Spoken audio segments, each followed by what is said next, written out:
Hello and welcome to Silent Echo. On the morning Natalee Holloway was supposed to fly home from Aruba, her luggage was still packed in her hotel room. Her passport was still there. Her clothes were still there. Her return schedule was still there. What was missing was the one thing that mattered. Natalee herself, that is the image this case has never escaped.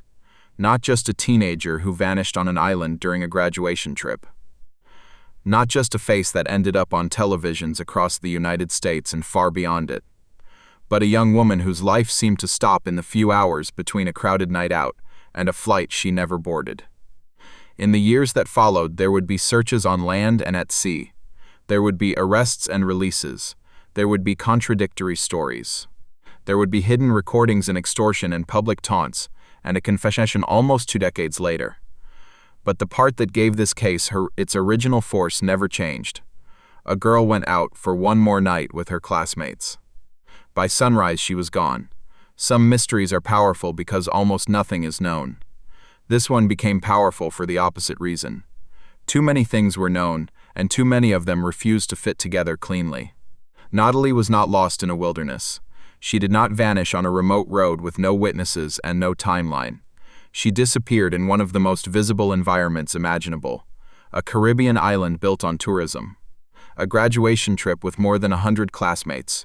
Crowded bars, hotel corridors, rental cars, security footage, family members on the island within hours.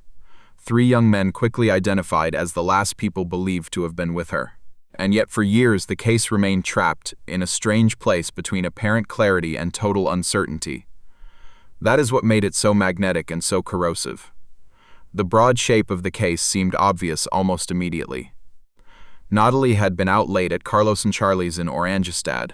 She was seen leaving with Joran Sloot and brothers Deepak and Satish Kalpo. She did not return to the Holiday Inn where her class group was staying. She missed the flight home. Her bags and passport were found in her room. Aruban police launched searches across the island and in nearby waters. The 3 young men were arrested and then released without charges. A case that looked as though it should move quickly toward resolution instead stretched into years and then into decades. And as the years passed, something even more damaging happened. The center of the case became a machine for false stories. Joran Sloot gave one version and then another. At one point, he told Natalee's mother that he had returned her to the hotel. Later, he told ABC News that he had left her on the beach. In 2008, a hidden camera recording showed him describing yet another scenario involving her death, but Aruban authorities said they could not corroborate it. In 2010, he extorted Beth Holloway with promises that he would finally reveal where Natalee's body was and what had happened to her. He took money. The information turned out to be worthless. For years, the case existed inside that exhausting pattern, a powerful core suspicion surrounded by a haze of lies. Then, in 2023, after 18 years of doubt and deflection, Sloot stood in a federal courtroom in Alabama and pleaded guilty to extortion and wire fraud. As part of that plea agreement, he was required to provide full and truthful information about Natalee's disappearance. According to court filings and statements from prosecutors, he admitted that he killed her on a beach in Aruba after she rejected his sexual advances and that he dragged her body into the sea. Beth Holloway said that for her the case was over. Dave Holloway said he believed Sloot killed his daughter, but doubted he acted entirely alone in hiding what happened. Natalee's remains have still never been found. That last fact is why this case retains so much of its old power even after the confession. The confession answered the central question for many people. It did not answer everything. It did not return Natalee home. It did not erase 18 years in which lies had to be sorted from evidence. It did not fully settle how much of Sloot's final story was complete and how much was still self-serving. And it did not change the essential cruelty at the center of the case. Natalee Holloway was 18 years old. She was on a celebratory trip at the edge of adulthood. She should have flown home to begin the rest of her life. Instead, she became one of the most famous missing persons in modern American history. To understand why the case hit so hard and lasted so long, you have to start where all strong mystery cases begin. With the place. Not just the map, but the promise the place seemed to make. Aruba sold sunlight and safety. It was a postcard island, resorts, beaches, bars, tourists, palm trees, an easy image of freedom. For American families sending teenagers on a graduation trip, it could seem like the perfect setting for one final burst of celebration before college and adulthood. That promise is one of the reasons Natalee's disappearance felt so destabilizing. Because when someone vanishes in a place already coded as dangerous, the mind resists, but it is not surprised. When someone vanishes in a place sold as bright and carefree, the entire event feels more unnatural. Aruba in late May should have been a backdrop for memory in the best sense. Warm nights, sea air, music spilling from bars, hotel lobbies full of young people who had finished school and wanted one last week without structure. There is a specific kind of emotional looseness that surrounds graduation trips. People feel they have crossed something. Rules blur. Bedtimes vanish. The future feels close enough to celebrate and far enough to ignore. That atmosphere is important because it shaped the final hours of Natalee's life. It explains why so many teenagers were still out late. It explains why judgment could narrow and plans could soften. It explains how one more drink or one more stop or one more ride can seem harmless right up until the moment it is not. Natalee was not a symbol on that trip. She was a real young woman with a life that had momentum. She had just graduated from Mountain Brook High School in Alabama. She was 18. She had family waiting for her back home. She was supposed to begin a new chapter. Cases like this often get flattened by fame. The missing person becomes an icon long before they remain a person. Natalee was smiling in the photographs that traveled across television screens because she was at the age when the world still seemed to be opening. That is one reason the case lodged so deeply in the public mind. Her disappearance did not feel like the collapse of an already troubled life. It felt like a life being interrupted at the exact point it should have widened. There is also a temptation in cases like this to turn the victim into a saint and to drain away all ordinary teenage behavior. That kind of flattening does not honor anyone. Natalee was on an unofficial graduation trip with her classmates. There was partying. There was drinking. There were the kinds of decisions teenagers make when adults are present only at the edges and everyone feels briefly invulnerable. Those facts do not diminish the crime committed against her. They make the final night more understandable. They remind us that the hours before a disappearance are usually not mythic.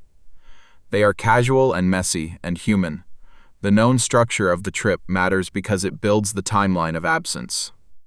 Natalee and a large group of Mountain Brook graduates arrived in Aruba on May 26th. Their return home was scheduled for May 30th. That meant her disappearance happened on the final night. The trip was ending. Luggage would need to be packed. Flights would need to be caught. The window in which anything could go wrong was already narrow. That detail has always given the case an additional edge. She did not vanish on the first day of a long vacation, when there would still be days before anyone expected to see her again. She vanished hours before departure.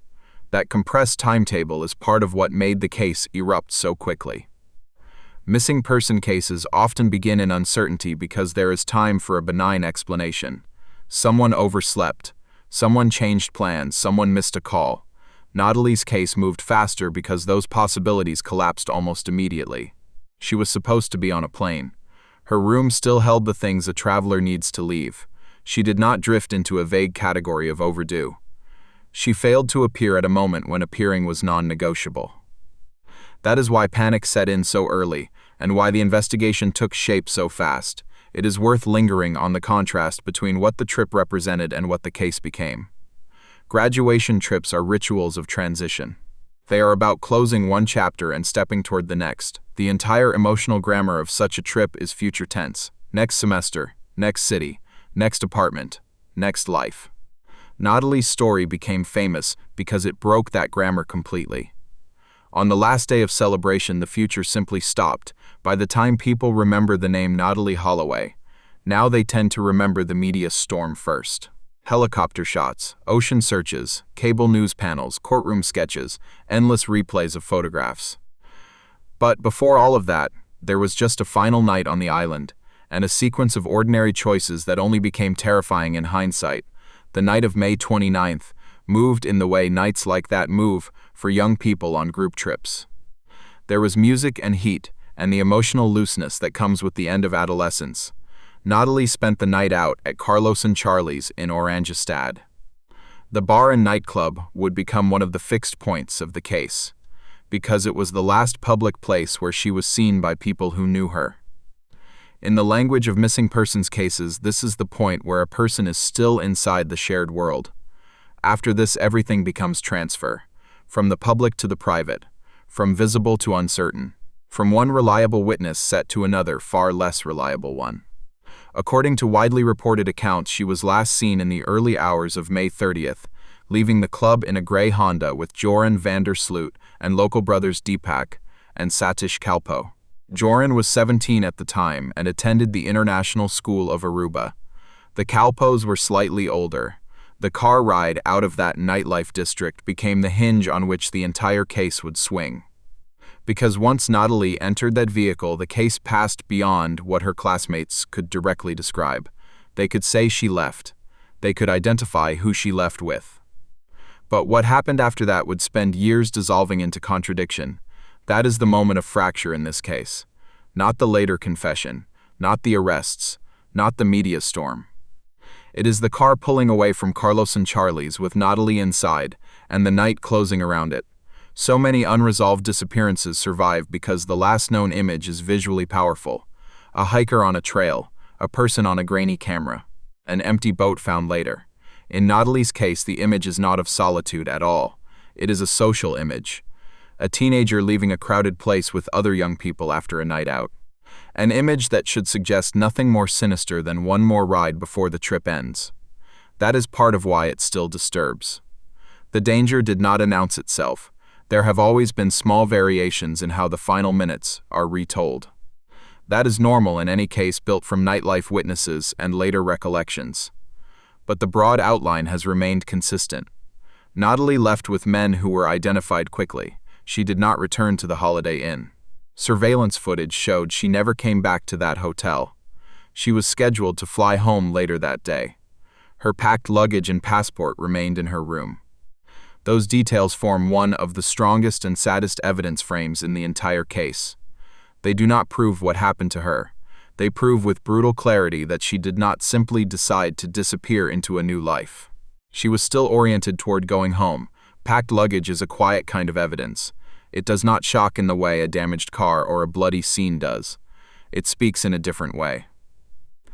It tells us that whatever happened against the grain of intention. Natalee had not abandoned her identity. She had not cleaned out her room. She had not taken the documents and essentials a person would need to leave intentionally.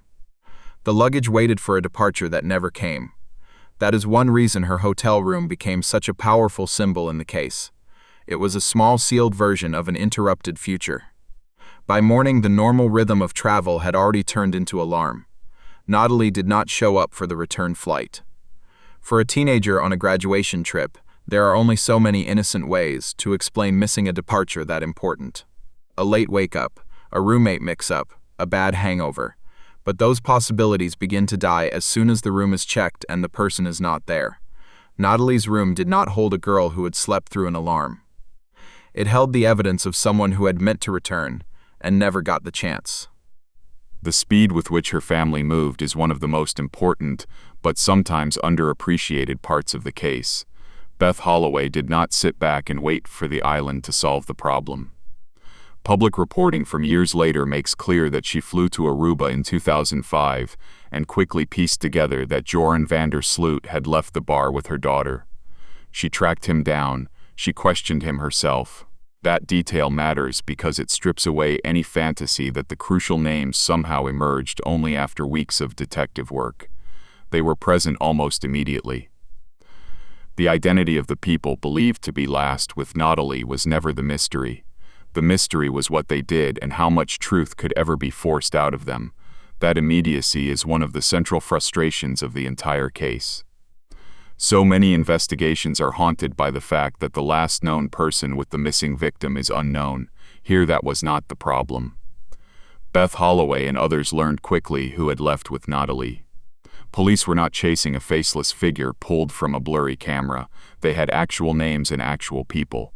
Yet having the names did not produce clarity. It produced competing narratives. The first major line that would run through the case for years was simple.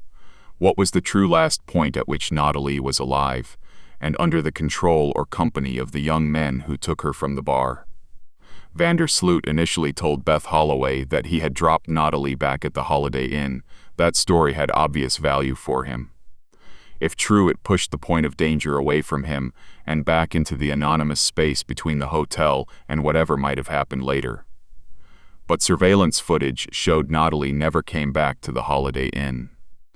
One of the earliest self-exculpatory narratives in the case was already broken.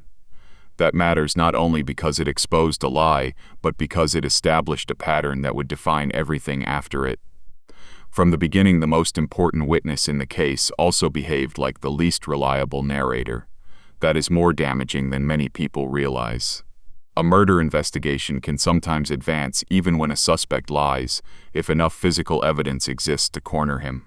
But when the physical evidence is limited and the suspect controls much of the timeline after the last public sighting, a lie is not just a lie, it becomes a structural barrier. Each false version consumes time. Each revised version forces investigators to revisit the geography of the night. Each new story creates the possibility that some part of it could still be true. Aruban police began searching.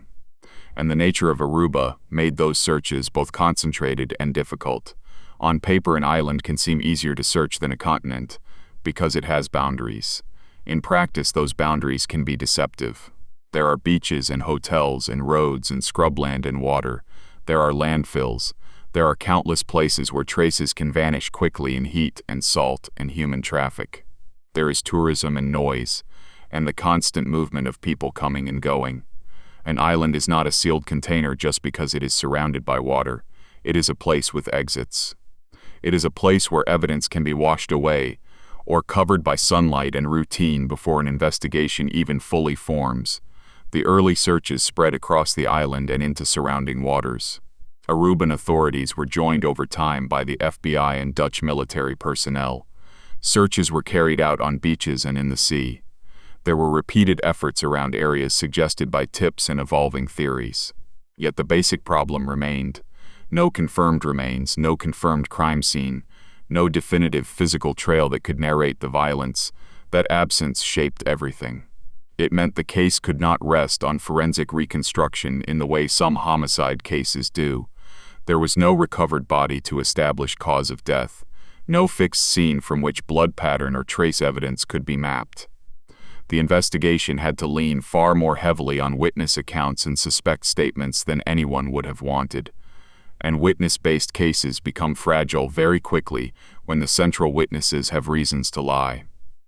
On June 9, 2005, Sloot and Deepak and Satish Kalpo were arrested on suspicion of kidnapping and murder. That detail is important because it shows how early law enforcement understood the seriousness of what had happened. By September, all three had been released without charges. Later in 2007, they were arrested again and then released again. To some observers, those releases looked like failure or proof of incompetence. In reality, they also reflected the hardest truth in the case. Suspicion was strong. Prosecution-ready evidence was not. That gap between strong suspicion and chargeable proof is where many famous cases begin to distort in public memory. People start to assume that if someone was arrested and later released, it must mean the authorities simply let the answer walk away. Sometimes that is true, sometimes it is not. Sometimes the answer is darker. The authorities may believe they know the shape of what happened and still be unable to build a case that can survive court. Natalee's disappearance sat inside that darkness for years, and while the legal process stalled, the public attention only grew. Natalee's face was everywhere. Her disappearance became an international sensation. News crews descended on Aruba. Evening broadcasts carried live updates from the island. Cable television turned the case into a daily drama. For many Americans, Aruba stopped being a vacation destination and became the place where Natalee disappeared. That level of attention did two things at once. It kept pressure on the investigation. It also flooded the case with noise. In high-profile cases, visibility is never purely helpful. It brings tips and witnesses and resources. It also brings rumor, opportunism, false certainty, theatricality. Every statement becomes performance, every lie gains amplification, every investigator works in public. The media environment surrounding Natalee's disappearance became almost as consequential as the geography of Aruba itself. People who were not on the island and had no direct connection to the family began to feel as though they knew the case intimately. This often happens in major true crime stories. Familiarity is mistaken for clarity. But the Natalee Holloway case never actually became clear. It became saturated. There is a difference. Saturation means the same broad set of facts circulates constantly while the underlying certainty does not improve. The public learns the names, the bar, the island, the smiling photos, the missed flight, the suspect, the family. But underneath that constant repetition, the essential questions remain unresolved. Who did what, when, where, how?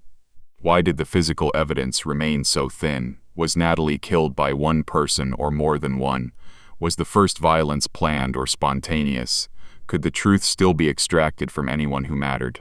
That tension between public familiarity and investigative uncertainty is one reason the case endured. Natalee's disappearance felt solvable. It always felt solvable. Cases that feel obviously impossible can fade from mass attention because the mind reluctantly accepts that the missing person may never be found. But Natalee's case kept producing the opposite sensation. The people at the center had names. The last seen event had witnesses. The island was not endless. The suspect kept talking. It felt as though one more interview or one more search or one more slip could break it open. That feeling kept people engaged. It also prolonged the agony of not knowing, as the months stretched on the case became defined by changing stories. Sloot's account evolved. So did the perceived role of the Calpo brothers. What is striking when you look back is not merely that there were contradictions. Contradictions are common when guilty people speak. What is striking is how central those contradictions became to the identity of the case. Natalee's disappearance was not just the case of a missing American teenager in Aruba. It became the case of the story that would not stay still. In 2006, Sloot traveled to New York and told ABC News that he had left Natalee on the beach that night and went home. That version was itself a retreat from the earlier hotel drop-off claim. It moved the last confirmed scene away from the resort and toward the shoreline. It also carried a clear strategic purpose. If Natalee had been left alive on a beach, then the rest of what happened could be severed from him. It pushed the dangerous unknown later into the night and away from the speaker. Yet even in giving that account, he made a quiet concession. He no longer claimed the safe ending of a return to the hotel. He placed himself with Natalee at the edge of a more isolated setting. This is one of the subtle but telling patterns in the case. Each new account from Sloot tended to preserve his basic goal of minimizing legal danger, while also moving incrementally closer to admitting that he had remained with Natalee longer than first claimed. It is the pattern of someone adjusting not toward honesty but toward a story that feels less obviously impossible than the last one. Then in 2008 the case lurched again. Dutch crime reporter Peter R. de Vries aired hidden camera footage in which Sloot described Natalee's death.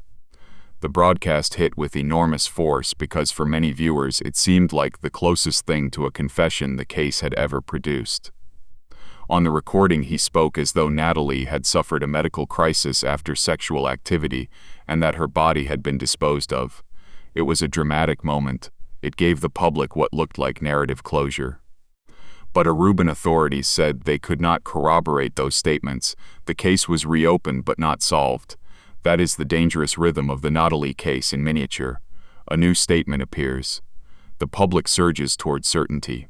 Investigators examine the statement and discover that it does not harden into proof.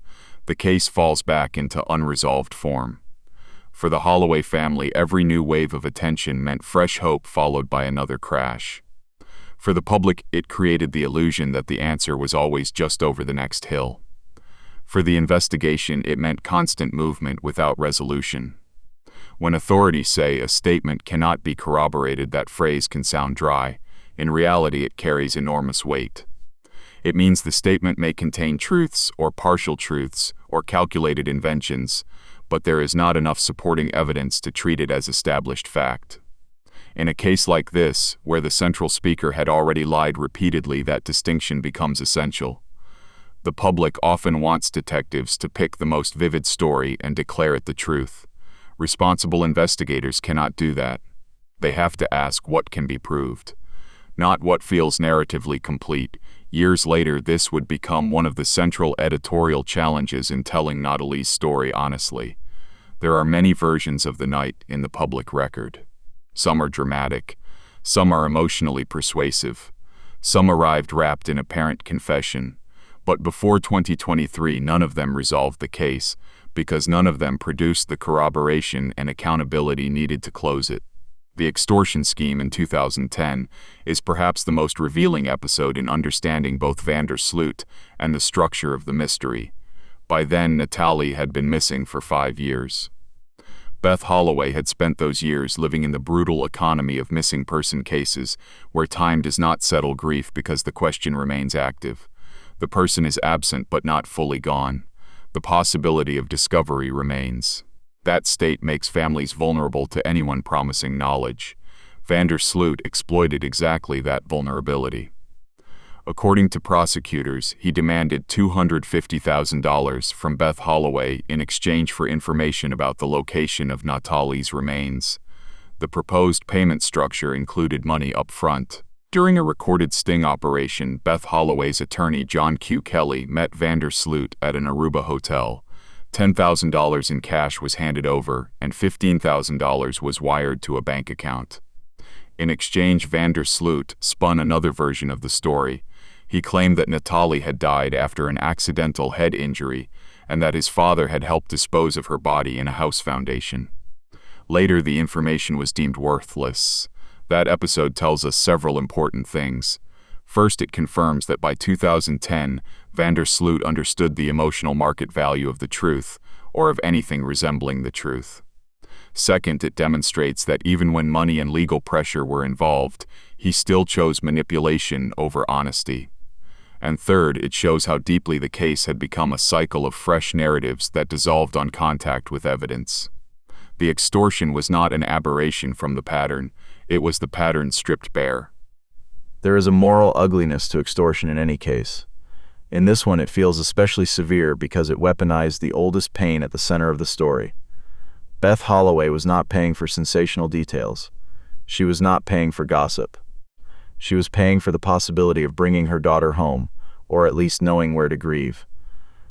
Sloot took that need and treated it as a revenue source. That is one reason the 2023 federal case mattered beyond its direct legal consequences. Even if the murder itself had never been prosecuted in the United States, the extortion case became a way of holding him accountable for the prolonged cruelty he inflicted after Natalee disappeared. Within days of the sting operation, Sloot left Aruba for Peru. Not long after, he was implicated in the killing of Stephanie Flores Ramirez in Lima in 2010. In 2012, he was convicted there and sentenced to prison.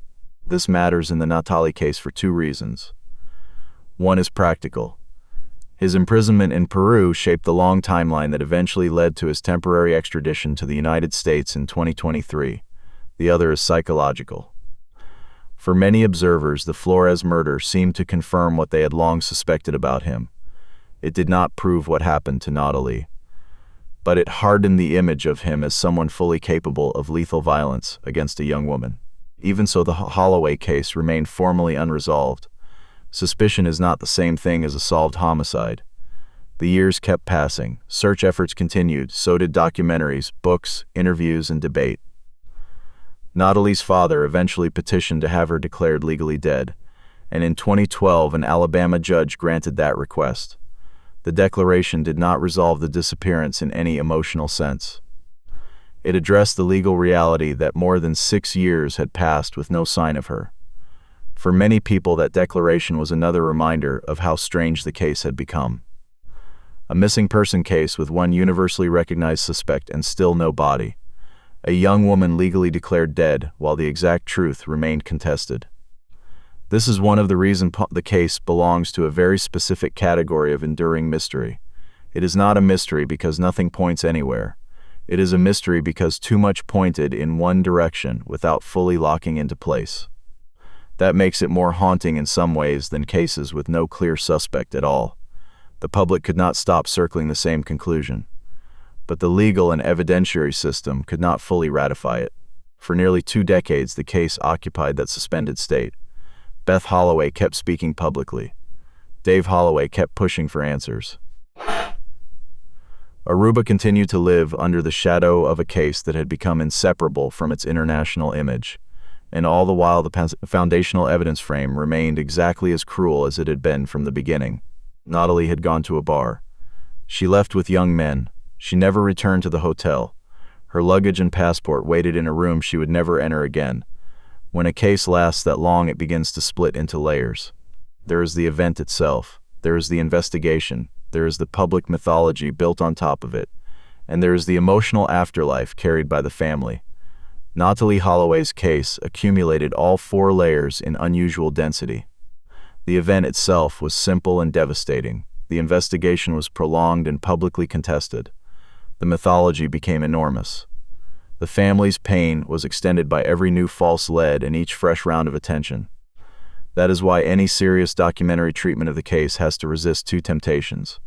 The first is to turn it into pure certainty. The second is to turn it into pure ambiguity. Both are wrong. Before 2023, it would have been dishonest to speak, as though every detail of Natalee's death was established fact. After 23, it would be equally dishonest to speak, as though nothing is known. The responsible position lies in between. The strongest evidentiary conclusion now is that Sloot killed Natalee. He admitted it as part of a plea agreement requiring truthful disclosure, and prosecutors accepted that account as the basis for the resolution of the extortion case. Beth Holloway publicly said she had the answers she needed. At the same time, remains were never recovered, and Sloot had a long history of lying. That means not every detail beyond the core admission should be treated with equal confidence. This distinction matters especially in the theory section of the case. For years, 3 broad possibilities dominated public discussion. One was that Natalee died in some sort of accident or medical emergency after leaving the bar, and that panic led the men with her to hide her body. Another was that Sloot killed her in an act of sexual violence or escalating aggression and then disposed of her body. A third was that more than one person directly participated in her death or in the concealment afterward.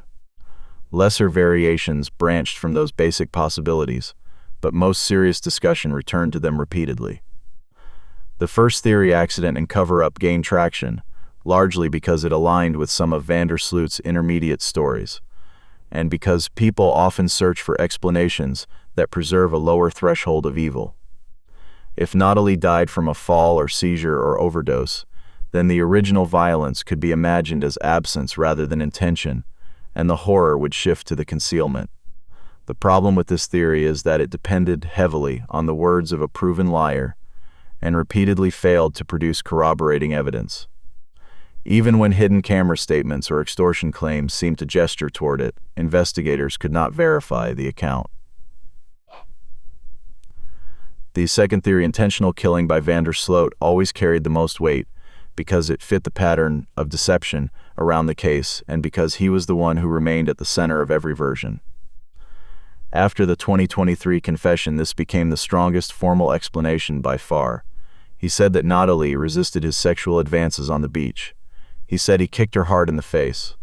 He said he then used a cinder block to crush her skull and pushed her body into the sea. Those details are brutal. They also align with the broader suspicion that the crime was not a confused accident, but an act of lethal violence, followed by disposal. The third theory, that others helped him, has never fully disappeared.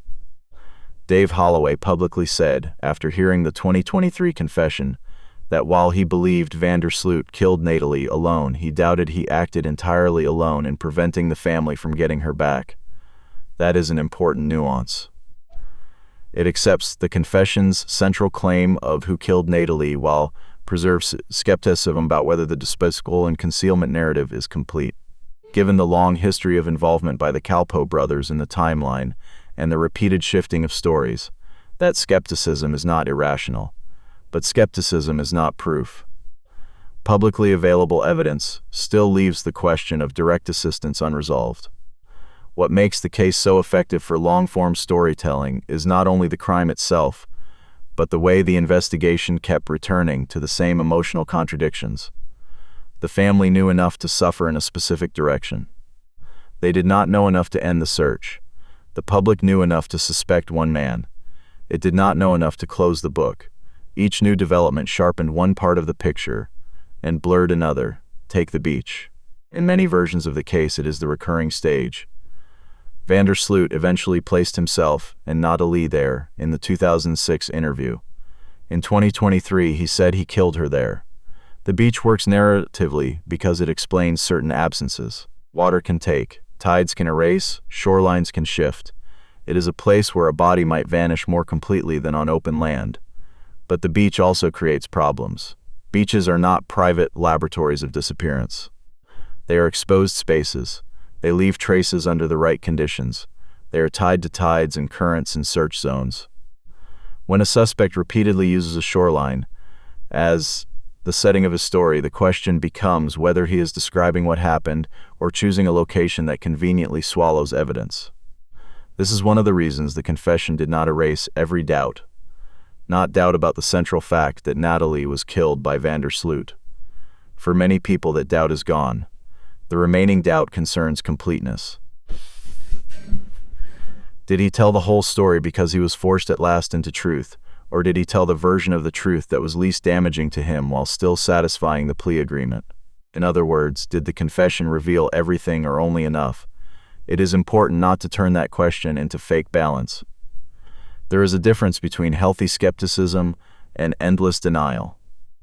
Sloot was not a random name in the case. He was the man last seen with Natalee. He lied repeatedly about the final hours. He extorted her mother years later. He eventually gave a detailed confession as part of a legal agreement. The strongest responsible conclusion is that he killed her. Any narrative pretending that the matter remains evenly open between him and some unknown alternative would be dishonest. But there is still room to question whether the disposal account and the extent of assistance from others were fully disclosed. That is the precise shape of what remains unresolved. And unresolved does not mean unknowable in every respect. It means certain parts of the truth were never recovered independently from the mouth of a serial liar. Natalee's body was never found. No neutral physical evidence has publicly reconstructed the exact final sequence on the beach. No public trial tested every claim in an adversarial forum. The result is a case that is both substantially answered and permanently incomplete. Cases like this endure because the mind resists living in that middle ground. People want one of two experiences, either the clean certainty of a solved case or the dark openness of a true mystery. Natalee Holloway's story offers neither. It offers something stranger. A disappearance that functioned for 18 years as one of the great unresolved modern mysteries and then shifted late into a form of partial closure. Closure for the family, perhaps. Greater clarity for the public, certainly. But still not the complete restoration that finding Natalee would have brought. The late confession also changes the emotional tone of the case in retrospect. For years, many tellings leaned heavily on the mystery of where she went. The 2023 account pulls the story into a harder register. It suggests that this was not a prolonged hidden captivity, or some improbable escape into another life, or an accidental chain reaction of bad luck. It suggests that Natalee's life ended quickly and violently on the island the same night she disappeared. That conclusion is in some ways more merciful than years of endless speculative horror. In other ways, it is more devastating because it compresses the entire loss into one short stretch of darkness. There is another reason the case still disturbs even after the confession. Natalee's disappearance became a kind of national training ground for how modern true crime attention behaves. In 2005, cable news was already capable of obsessive coverage, but social media had not yet fully colonized public life. The case sat at a transitional moment. It became enormous through television and online forums and tabloid repetition. It showed how a single beautiful young woman could become a national emblem of fear.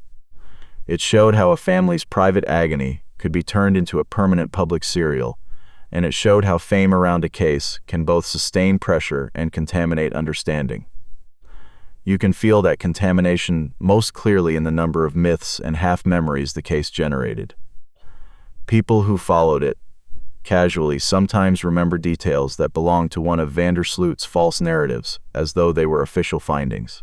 Mortal worse, others remember searches or suspects without remembering that the searches were fruitless and the suspects released. Some remember the hidden camera statement as the answer.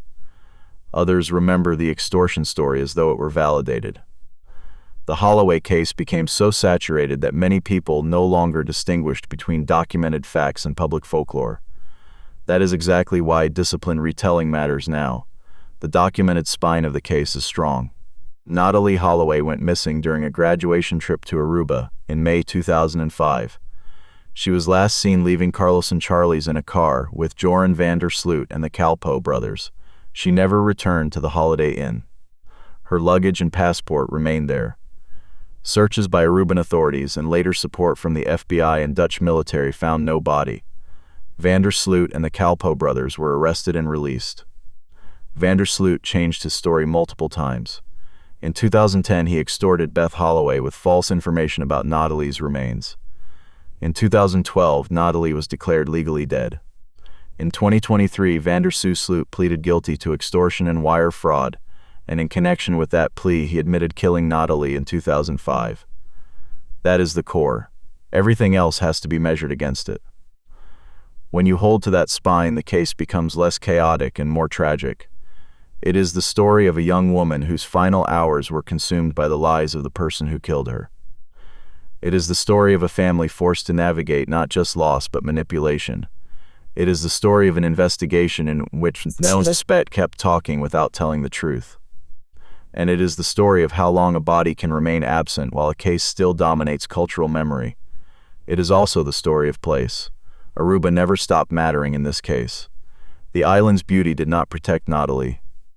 The island's size did not guarantee a solution.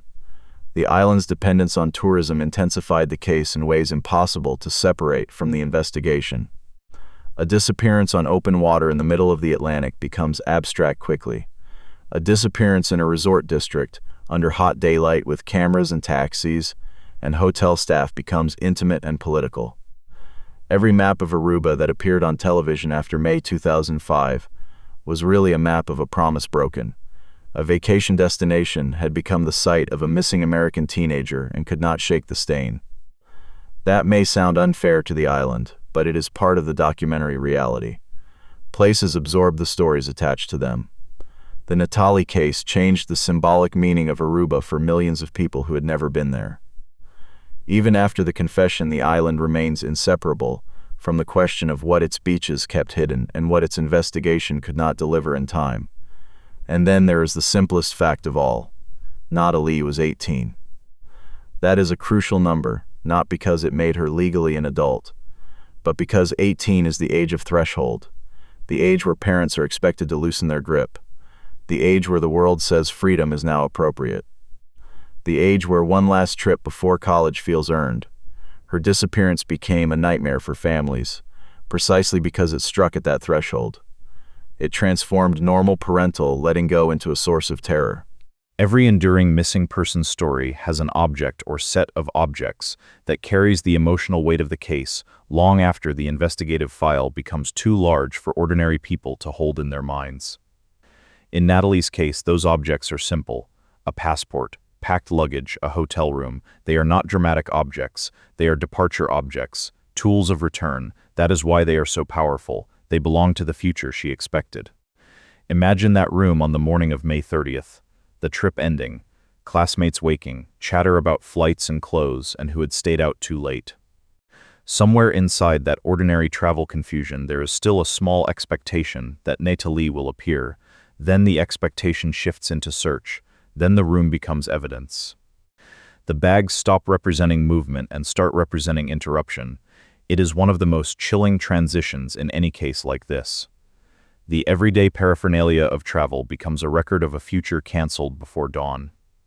The case also holds another quieter object, the gray Honda leaving the club. It is not as iconic in popular memory as the passport or the beach or van der Sloot himself, but that car is where the public portion of Natalee's life ended. Once it pulled away, the case entered a world controlled by three young men and whatever truth they were willing or unwilling to tell. In many ways, the entire case can be understood as an attempt to follow that car into darkness using only fragments and lies. And then there is the beach. Not as proven scene in every detail, but as the recurring geography of the suspect's narratives and the eventual confession. Beaches in crime stories can appear almost too cinematic: moonlight, surf, darkness. The open edge between land and water. In real investigations, they are more frustrating than poetic. Sand shifts, waves erase, foot traffic contaminates, daylight transforms the entire terrain. If Natalee's body truly entered the sea from that beach, then the beach becomes the last surface that still touched her before disappearance became nearly total. That possibility is one reason the family never received the most fundamental form of proof. Water does not testify. The failure to recover her remains is not a small footnote in the case, it is its permanent wound. A confession can tell a family what happened.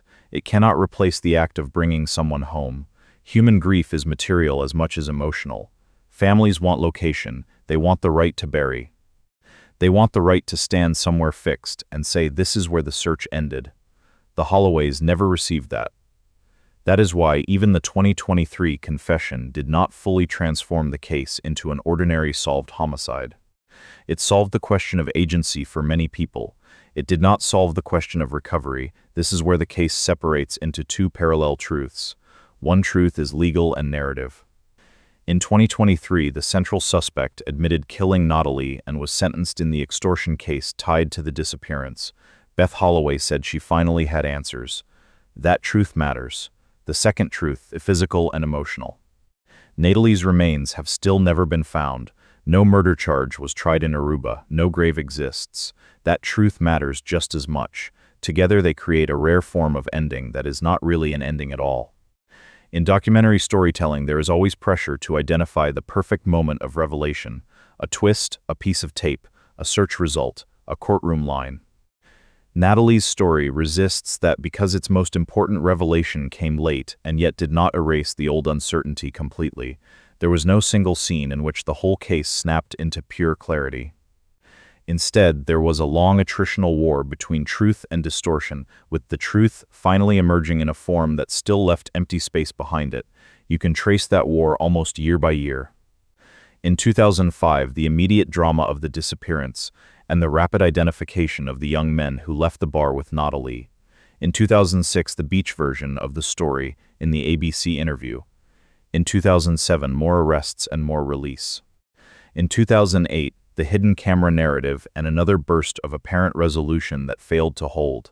In 2010, the extortion plot and another false body story. In 2012, the legal declaration of death. Then the long years of cultural afterlife until 2023, when the suspect finally returned to the United States and was forced into a framework where lying carried different consequences than before. That chronology is one reason the case lasted in the public mind. It kept reactivating. Each new event felt like the beginning of the end and then failed to become one. The audience was conditioned over time to expect major developments without trusting them. The family was forced to relive hope as an injury. By the time the 2023 confession arrived, it entered a case already exhausted by so many prior false dawns that made the confession feel at once extraordinary and almost unbelievable. People had heard too many versions before. What gave the 2023 development its weight was not just that Sloot spoke, but the context in which he spoke. He was not giving another television interview on his own terms. He was appearing in federal court in a case tied to the extortion of Beth Holloway. According to the Department of Justice, the plea agreement required him to provide full, complete, accurate, and truthful information about Natalee's disappearance. Beth and Dave Holloway were able to hear him give his account in real time. This was not proof in the forensic sense that a body would have provided, but it was a far more serious setting than the self-generated narratives that had come before. According to prosecutors and court filings, he said Natalee resisted his sexual advances on the beach. He said he kicked her very hard in the face, and when she lay unconscious or dead, he used a nearby cinder block to smash her head. He then said he dragged her body into the ocean and pushed her out to sea. The violence described there is stark and ugly. It strips away the years of evasive alternatives and presents a much more direct explanation, not accident, not misunderstanding, not disappearance into some unknown later event. Homicide. Beth Holloway accepted that answer publicly. She said she had the answers she had been seeking for 18 years. Dave Holloway accepted the central claim that Sloot killed Natalee, but said he had no doubt others helped him prevent the family from bringing her home. Those two reactions are important because they show the two ways closure can function. For one parent, the answer was enough to end the search for explanation. For the other, the answer still felt incomplete in crucial ways. Both reactions are understandable. Both belong inside the truth of this case. This difference also illuminates why cases like this cannot be wrapped too neatly. There is no official emotional endpoint. A confession that satisfies one family member may leave another focused on the parts still unproved. A public audience may treat the case as solved overnight, while the family still lives with missing remains and unanswered details. Documentary honesty requires respecting all of that complexity. The strongest evidence-based explanation now is straightforward. Natalee Holloway left Carlos and Charlie's with Joran Sloot and the Kalpoe brothers in the early hours of May 30, 2005. She did not return to the Holiday Inn. Sloot later lied repeatedly about what happened next. In 2023, he admitted killing her. That is the core explanation by evidentiary weight, but a strong explanation does not erase all anomalies. In fact, one of the strangest features of the case is how long it functioned as a near-solved mystery without becoming formally solved.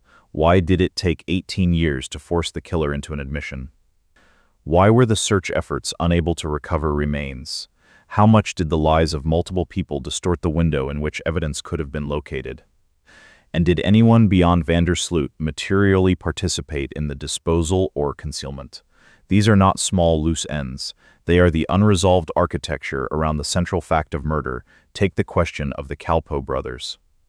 For many years, they lived in the public imagination as either accomplices or bystanders with dangerous knowledge. Their exact role has never been established in a way that fully satisfies public curiosity. They were with Sloot that night. They were arrested, they were released, their names became fused to the case. Yet the 2023 confession centers Sloot as the killer. Does that mean the brothers had no involvement beyond the earlier part of the night? It may. Does it mean they knew nothing after the fact? That remains less clear. Publicly available evidence has not delivered a final transparent account of what they did or did not know. It is one of the points where the case still resists complete narrative closure. Another anomaly is the sheer durability of physical absence. Even if the body entered the sea as Sloot claimed, it is striking how total the disappearance remained. Searchers worked on land and water. The case drew extraordinary resources and attention, yet nothing definitive emerged. This does not disprove the confession. Sea disposal can obliterate recovery. But it reinforces the sense that the ocean became an accomplice in this crime, whether or not anyone else did. There is also the problem of truth from a liar. Investigators and families often face a brutal paradox in cold cases. The only person who knows the answer may be the least trustworthy person in the story. When that person finally talks, the question is never just what he said. The question is why he said it then, and whether the setting imposed enough pressure to bend him toward honesty. In 2023, the legal pressure was higher than in any of his prior public storytelling. The plea agreement created a structure in which his disclosure carried direct consequences. That makes the confession significantly more credible than his earlier accounts. But credibility is not the same as sanctity. It does not mean every sentence must be accepted without scrutiny. One of the most haunting things about Natalee's case is that the years of lies altered the emotional experience of the eventual truth. In some cases, a confession arrives quickly and restores coherence. Here the lies stretched so long that by the time the confession came, the family had already built an entire life around absence. Beth Holloway had spent 18 years looking for answers. The answer arrived not in a rescue or a recovered body, but in a transcript in a courtroom, and the mouth of the man who had spent years exploiting her pain. That is almost unbearably cruel in its own way. The person who stole Natalee's future became the instrument through which the family had to hear the end of it. the case also highlights a broader truth about high-profile disappearances. Public attention often collapses complex investigative realities into the question of whether police knew enough soon enough. In Natalee's case, there is no doubt that the key names surfaced early. But knowing names is not the same as owning proof. Detectives still needed a scene, a body, or credible statements that could be tested. Without those, the case lived inside inference. Strong inference, perhaps. Painful inference, certainly. But inference all the same. This is why so many people felt the case reflected both investigative failure and investigative limitation. Those are not identical things. There may well have been errors in the early handling of the case. There almost always are in fast-moving missing person investigations conducted under pressure in public view. But even a perfect investigation would have been constrained by the same brutal facts. If a body truly entered the ocean that night, and if the central witnesses lied consistently, then the physical case could become exceptionally hard to assemble, no matter how badly everyone wanted certainty. Aruba's role in the case also produced a layer of international tension that shaped public perception. This was not simply a local murder investigation in the United States. It involved an American victim on Dutch territory in the Caribbean. That meant jurisdictional complexity. It meant American media consuming an investigation being conducted elsewhere. It meant enormous public pressure on Aruban authorities from a country far larger and louder than the island itself. Under those conditions, every delay or release could be interpreted not just as legal process but as national failure. That dynamic made the case more combustible and in some ways harder to evaluate fairly. At the same time, the family's frustration was fully understandable. Their daughter had disappeared in a place with a finite geography and named last contacts. The absence of resolution felt intolerable. For the family, there was no neutral distinction between investigative limitation and failure because both led to the same outcome. Natalee did not come home. This is another reason the case never settled into one clean moral frame. It is easy to tell stories in which one side is wholly competent and the other wholly obstructive. Natalee's case is messier. There was grief, politics, media pressure, legal caution, unreliable suspects, international scrutiny, public impatience, and a crime scene that may have been washed by the sea before anyone knew where to look. The result was not a straightforward narrative of obvious corruption or obvious precision. It was a long fight against erosion in every sense: erosion of evidence, erosion of memory, erosion of public patience, erosion of hope, and still the case endured because Natalee's image endured. Photographs matter in these cases. A face can fix a disappearance in public memory more effectively than any headline. Natalee looked like what she was: young, hopeful, newly free. Her image was impossible to separate from the timing of the trip and from the cruel fact that she disappeared on the threshold of adulthood. People saw not only a victim but a daughter at the exact age when families are supposed to stop worrying just a little less. That is one reason the case carried such disproportionate emotional force.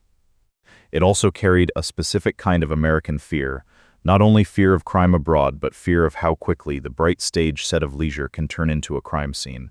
Vacations are built on temporary trust in drivers, hotel security, local nightlife, strangers who seem ordinary. When Natalee disappeared, that trust looked suddenly thin. The case was not just about one young woman. It became a referendum on the fragility of safety when routine protections fall away in an unfamiliar place. That wider fear kept the story alive in households that had never followed missing person cases before. If you step back from the case and ask why this story has lasted when so many other disappearances have faded, the answer lies in the combination of its evidence hooks. Suspect who lies, an island search that finds nothing, years of false endings, a late confession that closes the center and leaves the edges open. It is architected by reality in a way fiction would struggle to match without seeming excessive. That is why the case must be told with discipline. It does not need embellishment. It does not need supernatural suggestion or conspiratorial overreach or melodrama. The power is already there. A teenager with a ticket home vanishes hours before departure. The man last known to be with her lies again and again. 18 years later, he finally says he killed her. That is enough. Anything more ornate would only cheapen it. Still, the emotional force of the case does not come only from its structure. It comes from the human scale of the final hours. At some point on that last night, Natalee was still just a girl on a trip. She was not a future headline. She did not know that the people around her would soon become some of the most scrutinized young men in the world. She did not know that her hotel room would become a symbol of interruption. She did not know her mother would fly to the island and begin a search that would define 18 years of life. The case hurts because the audience always knows what she does not. There is a cinematic temptation to imagine the last night as ominous from the start, but that is not how real life usually works. The atmosphere at Carlos and Charlie's was probably loud and ordinary. People were drinking, talking, flirting, moving through the careless hours before dawn.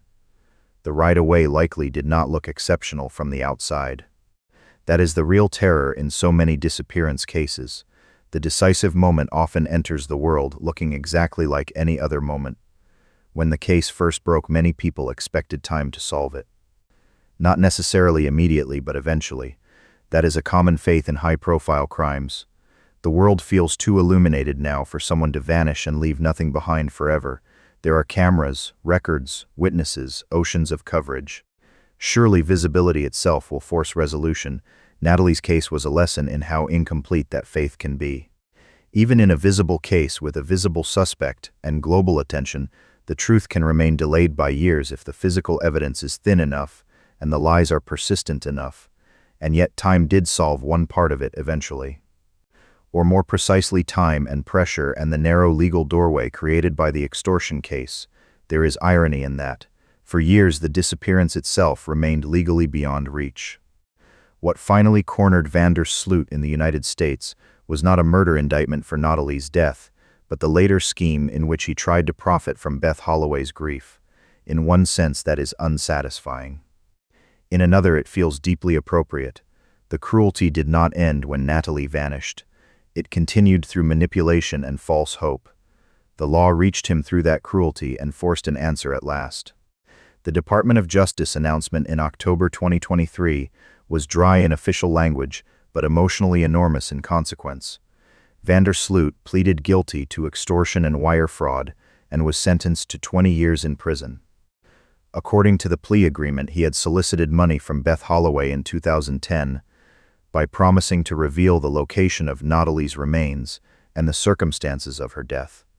After being paid, he admitted the information was worthless. According to the agreement and sentencing memorandum, he also agreed to provide full, complete, accurate, and truthful information regarding Natalee's disappearance. For years, people had asked what accountability could even look like in this case. That day offered one answer. It is worth sitting with the difference between justice and closure because the case sits precisely at that intersection. Justice in the fullest sense would have meant a successful prosecution for Natalee's killing and the recovery of her remains. That never happened. Closure in the fullest sense would have meant bringing her home. That never happened either. What the family received was something narrower but still profound: accountability for the extortion, a public admission of murder, a clearer final answer than they had ever possessed before. Some cases never even reach that. Natalee's reached this strange intermediate ending where a core truth finally surfaced, but the physical absence remained untouched. And that brings us to perhaps the most disturbing, enduring question. Why does the kiss still unsettle people even after the killer admitted what he did? Because what truly haunts many disappearances is not only uncertainty about who caused them. It is the way the missing person remains physically unreturned to the world. Human beings need rituals of ending, burial, mourning, place. Natalee Holloway still has no returned body. She still has no grave tied to recovered remains. The sea, if that is indeed where she was left, kept the last material evidence of her away from the people who loved her. The ocean is one of the oldest symbols in mystery storytelling because it can hold absence without explanation.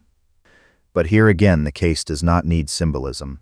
It only needs the reality that if Vander Sloot told the truth about pushing Natalee into the water, then the ocean became the final wall between the family and the recovery they deserved.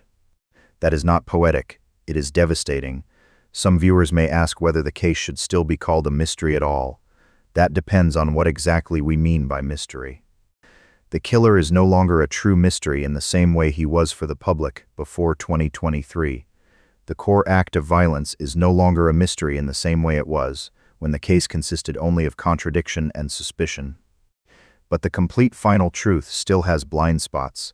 The full disposal process, possible assistance, the unrecovered remains, the exact timing of events between the car ride and the beach, those elements remain incomplete.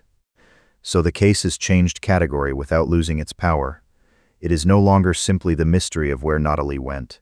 It is the case of how a known killer kept the full truth buried in the absence of a body for so long. There is another layer to this story that deserves careful attention. The way Natalee's family had to live inside a public narrative larger than themselves.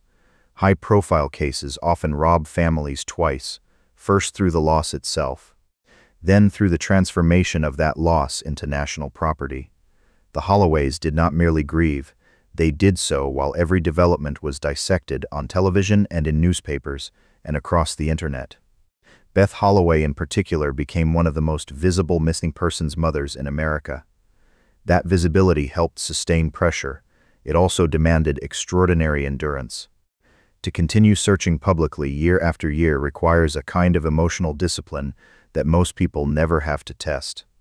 Families must absorb not only the actual pain of absence, but also public commentary about what they should feel and how they should act. They become symbols whether they want to or not. In Natalee's case, Beth Holloway had to face the man long believed to have killed her daughter repeatedly across time. She had to hear his lies. She had to engage with a system that could not yet punish him for the crime at the center of her life. Then years later, she had to sit and hear him describe the murder itself. When she said in 2023 that the family made the decision to allow the plea agreement in order to finally get the answers they had been seeking for all these years, that statement carried the full weight of that long endurance. It is easy from a distance to ask whether one should trust anything, Sloot said. It is much harder when you are the mother who has spent 18 years inside the torture of not knowing and are offered the first serious legal mechanism that might force the truth out of him. In that sense, the plea agreement did not merely extract a confession. It confronted the family with one more impossible decision: live with uncertainty forever or accept truth from the person who created the uncertainty. That is why Beth's reaction and Dave's reaction matter so much as documentary anchors. Beth said the case was over for her. Dave said he believed Sloot killed Natalee, but doubted he acted fully alone in concealing the crime. Together, those responses define the range of responsible human reaction to this ending. One can embrace the confession as sufficient to close the central question. One can accept the confession while still feeling the edges remain incomplete. Neither response is contradiction. They are simply two ways of surviving the same truth. The public often wants a family to deliver a single definitive emotional verdict after a confession: vindicated, relieved, healed. But real families are more complex than that. Relief can coexist with fury, answers can coexist with deeper grief, closure can coexist with the pain of no recovered remains. Beth Holloway spoke about recognizing her daughter in the description of resistance. When Sloot said Natalee fought back, she believed that sounded like her daughter. That is one of the most intimate and painful details in the entire case. Even inside the killer's final account, the family was still searching for Natalee herself. And maybe that is the most important thing to preserve when telling this story. Natalee cannot be reduced to the crime. The case is full of powerful artifacts and legal turns and media landmarks, but at the center is still a young woman whose life was stolen.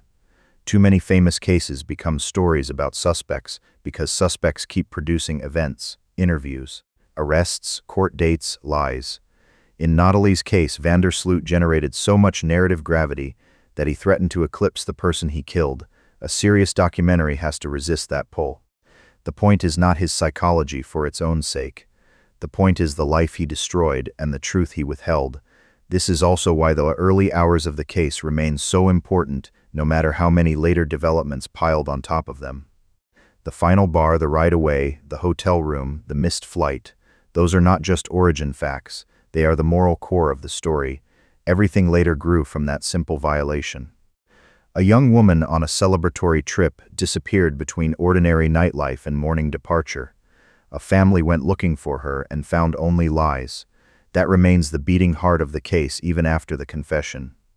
The strongest explanations in true crime are usually the ones that explain the most, without forcing the evidence to bend too far. The confession that Vander Sloot killed Natalee explains several major features of the case at once.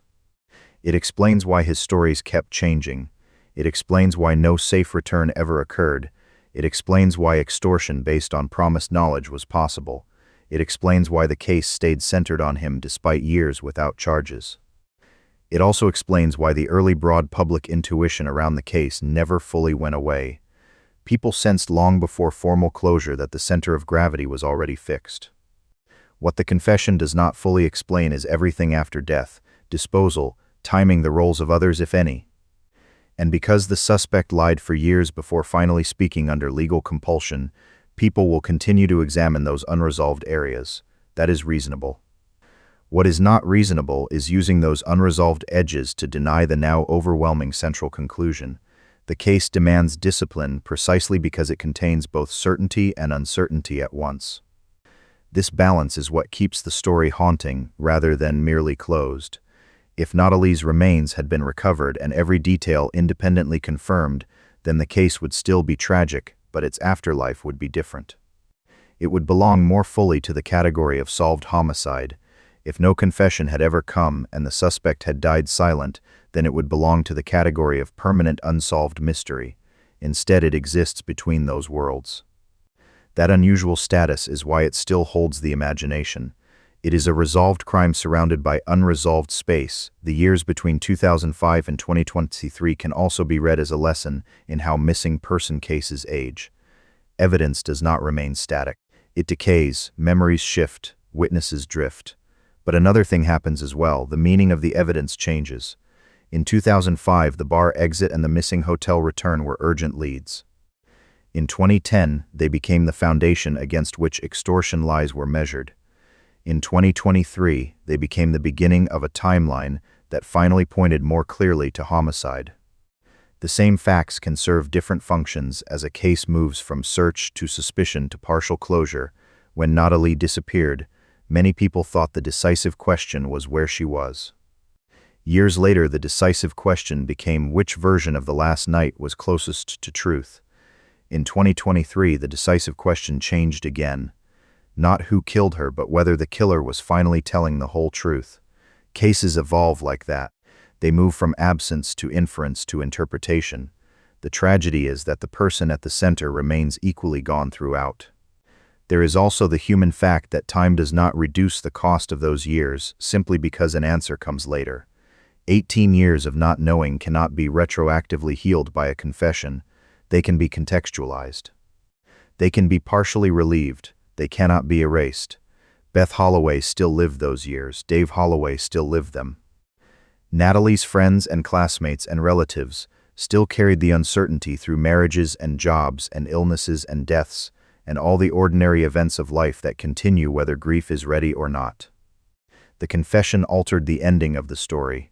It did not return the lost years. The theories section of this case now has to be handled very carefully because the landscape changed after 2023. For many years, the theories competed almost on equal narrative footing in the public mind because there was no definitive admission backed by a legal proceeding. Now the hierarchy is different. The strongest theory by far is no longer really a theory in the old sense. It is that Joran Vander Sloot killed Natalee Holloway on the beach in Aruba after she resisted his sexual advances, and that he disposed of her body in the sea. This is the explanation that best fits his long-standing centrality to the case. It explains the shifting lies. It explains the false hotel return story. It explains the later extortion based on knowledge only the killer would have. And it aligns with the 2023 confession required under the plea agreement. Its main weakness is not that it lacks a suspect or motive or context. Its weakness is that some details still rest heavily on the word of a man who lied for years and whose account cannot be fully tested because there is no body. The second most discussed possibility is a variation rather than a wholly separate theory. It is that Vander Sloot killed Natalee but did not act entirely alone in the aftermath. This is the position most clearly reflected in Dave Holloway's reaction after the confession. It does not reject Sloot as the killer. Instead, it questions whether the disposal and concealment could really have been accomplished alone, or whether others helped prevent recovery. What this possibility explains well is the long durability of silence and perhaps some of the confusing overlap in earlier stories. What it does not yet explain in a proved way is exactly who helped and when. Publicly available evidence remains insufficient to state that any particular person participated in the disposal as a fact. A weaker, older theory is that Natalee died accidentally or from some kind of sudden medical crisis after leaving the bar, and that panic led the young men around her to hide the body. This theory once appealed to people because it softened the threshold of evil. It allowed the crime to begin with fear rather than predation. But its evidentiary basis was always weak because it relied largely on versions of events offered by Sloot when he still had every incentive to minimize intent. After the 2023 confession, this theory carries far less weight.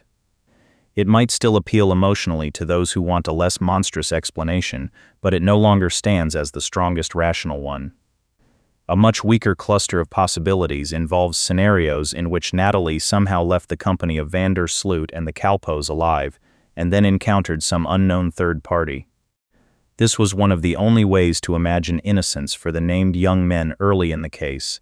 The problem is that it explains almost nothing once the lies and later confession are added. It requires dismissing the later admission while also discounting the pattern of deception that surrounded the case from the beginning. As a serious explanation, now it is extremely weak. There is also the temptation in any famous disappearance to embrace folklore, secret trafficking, hidden burial rings, large conspiracies protected by local power. Cases that remain open for years attract those narratives almost automatically because people are uncomfortable with the idea that one violent person and a thin evidence trail can defeat closure for so long. But there is no need to reach for those stories here. The documented facts already explain the case more effectively than the folklore does. A named suspect, repeated lies, unsuccessful searches, extortion, confession, missing remains. That is enough. What is most instructive about the theories in this case is not merely which one is strongest. It is how the strength of each theory shifted over time as the evidentiary environment changed.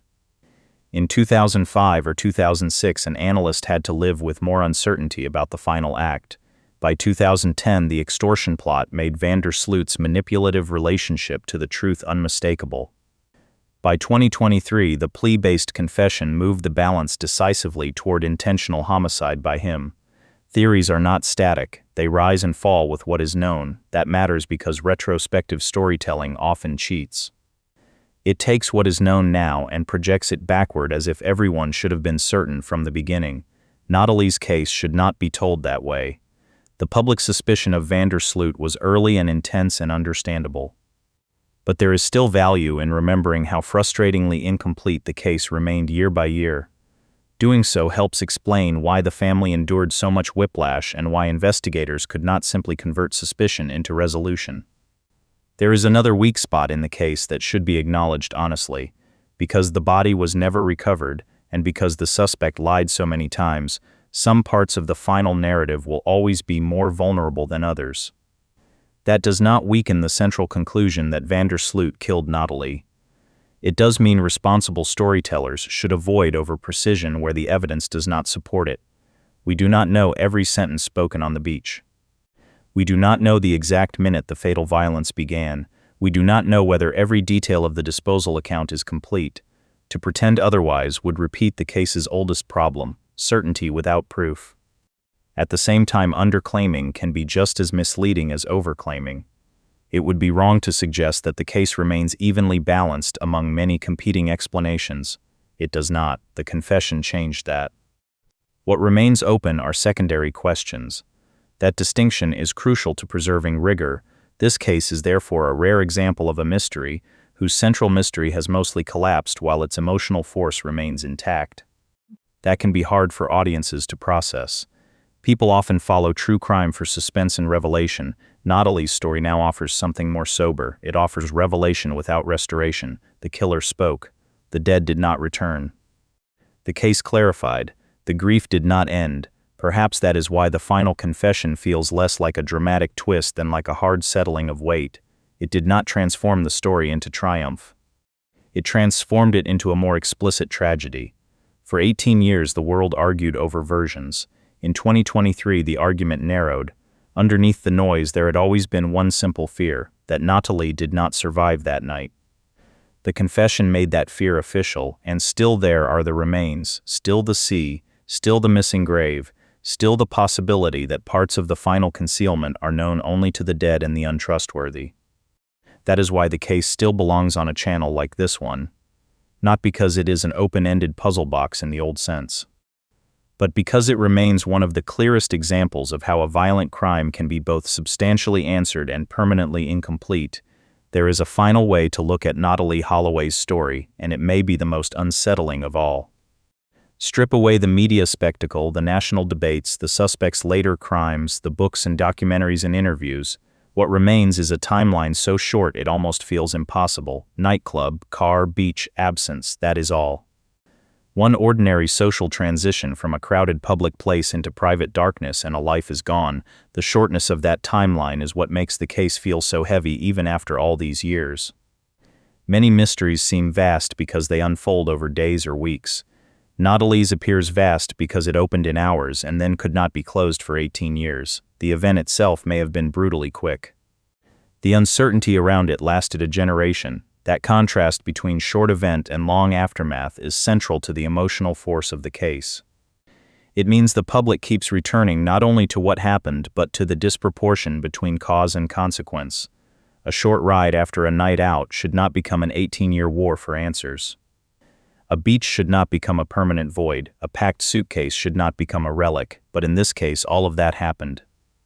It is also worth noting that Natalee's case sits within a broader history of disappearances that become cultural landmarks, not because they are the most statistically unusual, but because they crystallize a fear the culture is already carrying. In the mid-2000s, there was growing attention around young women traveling and around the illusion of safety in tourist environments. Natalee's disappearance crystallized those anxieties perfectly. She was not alone in some abandoned place. She was in a paradise economy. She was with peers. She should have been visible. She should have been safe. Those are exactly the conditions that make a case erupt beyond its local geography. And because the case erupted so widely, it also shaped how later cases were consumed. It taught audiences to look for the last sighting, the missing luggage, the suspect interview, the hidden recording, the family plea. It helped create the modern grammar of missing person obsession. For better and worse, it became a template. That historical role is part of why the name Natalee Holloway still carries immediate recognition even among people who know few details. It is not just a case. It is one of the cases through which the public learned how to watch a disappearance unfold in the media age, but none of that historical significance should obscure the most basic fact. Natalee herself had no chance to become older than the photographs the world remembers. She did not get the decades that carried everyone else forward. Her parents aged, her classmates aged. The news cycle moved on and came back and moved on again. Sloot committed another murder and went to prison and was extradited and returned.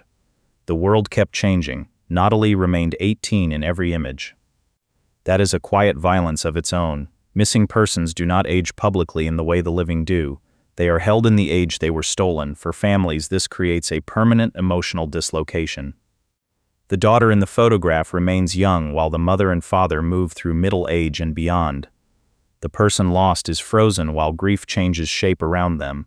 It is another reason a confession can never simply finish a case. It can answer an investigative question. It cannot unwind time. In Natalee's story, the final enduring question is no longer only who killed her.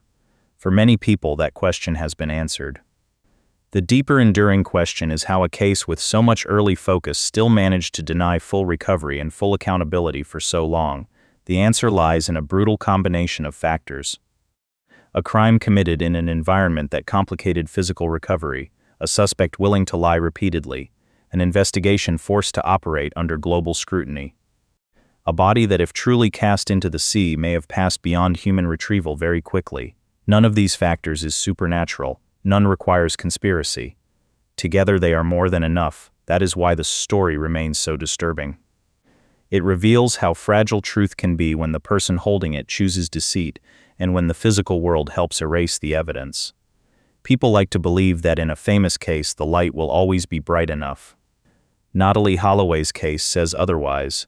Sometimes the light is everywhere and the answer still takes 18 years to emerge. Sometimes even then it emerges incomplete. There is a quiet cruelty in the phrase declared legally dead. The law needs categories, families need language, but legal death is not the same as recovered death. It is an administrative acknowledgement of reality without the physical proof that usually gives mourning its final shape. Natalee entered that category in 2012. That alone tells you how long the case had already stretched and how profoundly absence had replaced hope. Then in 2023 another phrase entered the case, guilty plea. In a different story that might have felt like the clean opposite of declared dead. Instead, the two phrases sit awkwardly beside each other. One acknowledges what the family had already been forced to live with. The other punishes at least one layer of the cruelty that followed. Neither one returns the body, neither one fully describes the life lost. The law did what it could. The law could not do everything. And maybe that is the most mature way to face this story. Not as an endlessly open mystery and not as a neatly solved crime, but as a tragedy that yielded part of its truth very late and kept the rest beyond reach. That stance allows us to honor the evidence without pretending it is absolute. It allows us to accept the confession without making it magically whole. It allows us to remember Natalee as a person first, and the case as the damaged vessel through which the world came to know her loss. When people think of the Natalee Holloway case, they often think of the endlessness of it. But in another sense, the case was always moving toward one essential point. The lies would either continue forever or they would finally run out. In 2023, for the first time, the legal system forced the second possibility. The lies did not vanish entirely, but they lost their central power. Sloot finally named himself as the cause. The story hardened around that truth. The rest is the sorrow that truth cannot repair, and so we end where the case began. Not in a courtroom, not in a studio interview, not in a transcript. We end with a flight home that an 18-year-old never boarded. We end with a room that still held her passport and luggage. We end with a mother crossing an ocean to search for her daughter. We end with an island whose beauty could not protect her. We end with a sea that kept what it was given. We end with the simple fact that Natalee Holloway should have come home and did not. That is why the case endures, not because it is mysterious in the same way it once was, but because even now after the confession, it still contains the thing people find hardest to live with. A truth large enough to break the heart and still not large enough to fill the absence. There is one final discipline that a story like this asks of us. It asks us to separate the pull of narrative satisfaction from the weight of human reality. Narrative satisfaction wants to say that the confession solved everything. Human reality says it solved enough to alter the case and not enough to erase the wound. Narrative satisfaction wants a last twist or a hidden accomplice, or a final search that will produce remains and turn the whole story into something complete. Human reality says that many families never receive that completeness. They receive fragments and judgments and hard-earned clarity and still have to live with absence. Natalee Holloway's case stands as one of the clearest examples of that gap. The public can now say with far greater confidence than before that the man last seen with her killed her. That matters. The public still cannot point to a recovered grave or a fully reconstructed scene or a trial record for the murder itself. That matters too. Both truths have to be held together if the story is going to be told honestly. For years, the central haunting question was, where did Natalee go? Now, the more precise question may be, why did it take so long for a case that seems so visible to yield even this much? Part of the answer is that visibility can be deceptive. Cameras and headlines do not guarantee evidence. Public certainty does not guarantee prosecutable proof. The suspect's face being known does not force his honesty. A body in the sea does not return because millions of people want it to. Natalee's disappearance became famous because it looked like the sort of case that should be solved. It remained open so long because the physical and legal realities were much harsher than the appearance suggested. That harshness is part of the enduring lesson of the case. We live in an era that often assumes total traceability: phones, cameras, flights, cards, surveillance, databases. Yet one night in Aruba still resisted that modern confidence. The final stretch between a nightclub and morning departure became a hole large enough to swallow 18 years of certainty. That should unsettle us. Not because it means truth is impossible, but because it reminds us how dependent truth can be on timing and cooperation and recovery. Remove those, and even the face can drift for years. If there is any grace in the ending, it lies in the fact that Beth Holloway was able to say that she had the answers she needed. Families do not all receive even that. Some are left with silence forever. Natalee's family received something more than silence. It came late and at terrible cost and through the mouth of the man who caused the pain. But it came. For Beth, that mattered. For Dave, the confession mattered too, even as it left him with doubts about whether the full concealment story had been told. Those positions are not in conflict. They are simply the two sides of trying to live with an answer that arrives damaged. And damaged answers are often the only kind these cases ever produce. When we look back at Natalee's story now, it shapes more clearly than the world could in 2005. We can see that the repeated stories were not the movement of innocence toward misunderstanding. They were the movement of guilt trying to stay ahead of consequence. We can see that the extortion was not a desperate side act, but part of a long pattern of exploitation. We can see that the ocean, if the confession is true, became the final instrument of disappearance. We can see that the family was right to keep pressing when so many people wanted either to sensationalize the case or to treat it as permanently unsolvable. But even with that clearer shape, the emotional center remains exactly what it was on the first day. Natalee Holloway was a daughter, a friend, a classmate, a young woman at the edge of a new life. Everything else, the media storm. The legal complexities, the suspect's later crimes, is secondary. The story matters because she mattered. For a channel like Silent Echo, that is where the story has to rest. Not on spectacle, not on the killer's notoriety, not on a hollow thrill in the violence of the confession. It rests on the unbearable simplicity of a trip that should have ended at an airport gate and instead ended in years of absence. It rests on the image of packed luggage and an unclaimed passport. It rests on the knowledge that a mother spent 18 years walking through versions of the night until one of them finally became legally unavoidable. And even then the sea gave nothing back. That is the final echo of this case. Not a scream in the dark, not a dramatic revelation, but a silence that lasted too long and then broke only enough to reveal the outline of what had always been feared. Natalee did not vanish into myth. She was taken from the world by a real person on a real night in a real place. The years that followed did not make that truth larger. They only made the cost of reaching it more visible. If Natalee's story still feels haunting now, it is because it carries both the sharpness of a solved crime and the ache of an unsolved recovery.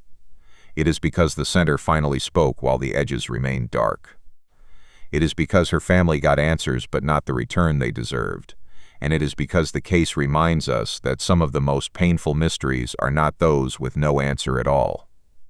They are the ones that answer just enough to prove the loss and leave the rest forever out at sea.